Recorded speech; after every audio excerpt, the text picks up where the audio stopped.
চারপাশে কিন্তু আস্তে আস্তে বেশ ভালোই ঠান্ডা পড়ছে। এইরকম একটা মনোরম পরিবেশ অনুভব করার জন্য তোমাদের বৌদির সাথে কিন্তু আমি বেরিয়ে পড়েছিলাম একটা শর্ট ড্রাইভে।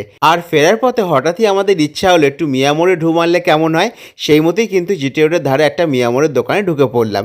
ভেতরে অ্যাম্বিয়েন্সটা কিন্তু ঢুকে দেখলাম দুর্দান্ত ছিল। তবে চারিপাশে এত সুন্দর লোভনীয় স্ন্যাক্স আর পেস্ট্রির আইটেমগুলো দেখে তো ঠিকই করতে পারছিলাম না কি নেব। তবে আমাদের তো ফেভারিট আইটেম অলওয়েজ দুটোই।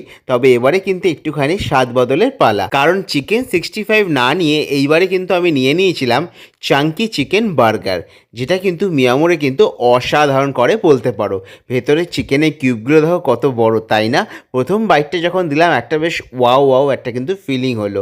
এছাড়াও তোমাদের বৌদি নিয়ে নিয়েছিল আমার পছন্দের চিকেন 65 রোলটা, আর সেটাও কিন্তু দুর্দান্ত খেতে ছিল। আর হবে নাই বা কেন বলো, মিয়ামোরে তো এই আইটেমগুলোর জন্যই ফেমাস। তোমাদের কেমন লাগলো ভিডিওটা অবশ্যই কিন্তু জানিও।